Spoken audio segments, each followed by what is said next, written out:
ఈ మధ్య సాకే శైలజానాథ్ గారు lift irrigation chairman Akepati Amarnath Reddy Bhavan నందు ఇచ్చేసి విలేకరుల సమావేశం ఏర్పాటు చేశాడు.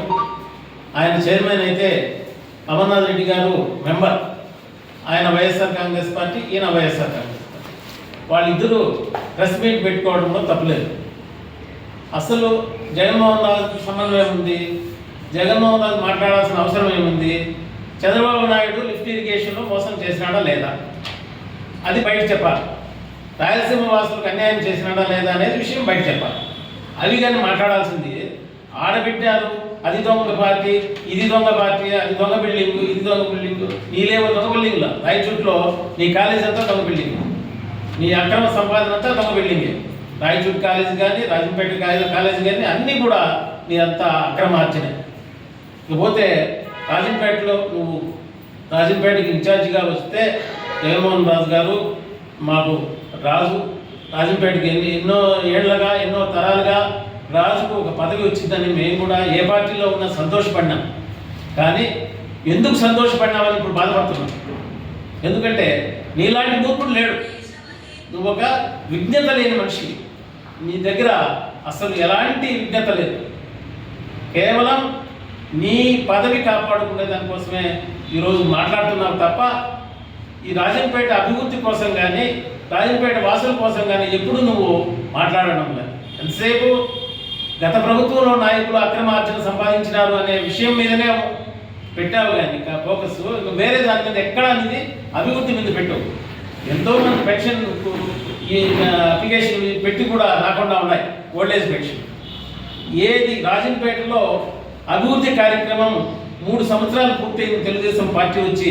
ఇంతవరకు మీ పార్టీ తరఫున 1 కోటి రూపాయల నిధి తెచ్చి రాజంపేట అభివృద్ధికి ఏదైనా చేసినావా అనే ప్రయత్నం చేయాల్సింది తప్ప నువ్వు మాత్రము నీ పదవి కాపాడుకునే దానికి కోట్ల రూపాయలు డబ్బులు ఇచ్చి నీ పదవి ఉన్నట్ట కాపాడుకుంటున్నావు. పోతే రాజంపేటలో మొదలుపెట్టా నుంచి ఈ మధ్య కాలంలో ఒక కార్యక్రమం జరిగింది. నాగేంద్ర వర్మ ఐపీ పెట్టి ఎంతోమంది పేదలు డబ్బులు కూడబెట్టుకొని ఆ డబ్బును ఈ చీటీల రూపంలో సేవ్ చేసుకుందామని సేవ్ చేసి పెడితే 50 కోట్ల రూపాయల డబ్బులు అర్జించి ఆయన ఐపీ పెట్టడం జరిగింది.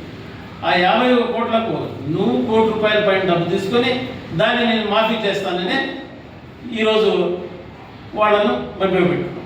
ఆ కుటుంబ సభ్యులందరూ కూడా రోడ్డున పడే పరిస్థితిలో ఉన్నారు. ఇలాంటి అన్యాయాలు చేసేది జగన్మోహన్ రాజు ఒక్కడే. గతంలో ఎంతోమంది పెద్ద పెద్ద నాయకులు, స్టేట్ నాయకులు కూడా రాజంపేటలో తెలుగుదేశం పార్టీ తరఫున ఉన్నారు.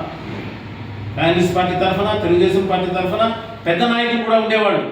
కానీ వాళ్ళు కూడా వాళ్ళ ఎలక్షన్ వరకే చూసుకొని మిగతా విషయంలో వాళ్ళ అభివృద్ధికి రాజంపేటకి ఏం చేయాలనే ఆలోచనలోనే నడిపించుకుంటూ పార్టీకి పోయినారు తప్ప వ్యక్తిగత దూషణలకు ఎప్పుడూ రాలేదు.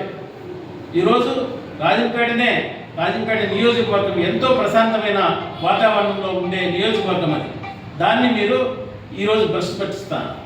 ఈ ప్రశాంతతను మీరు అప్రశాంతత చేసే విధంగా ప్రయత్నిస్తున్నారు. అదేవిధంగా బైపాస్ రోడ్లో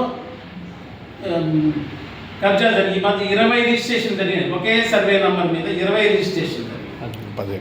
ఆ రిజిస్ట్రేషన్లో అన్నీ నీకెంత పుట్టింది? మా అంచనాల ప్రకారము, ఇక్కడ ప్రజలు అనుకునే దాని ప్రకారము నీకు 2 కోట్ల రూపాయలు డబ్బులు పుట్టినాయి అనుకుంటాను రాజంపేట ప్రజలందరూ కూడా. ఇలాంటి ధనార్జన కలిగిన వ్యక్తి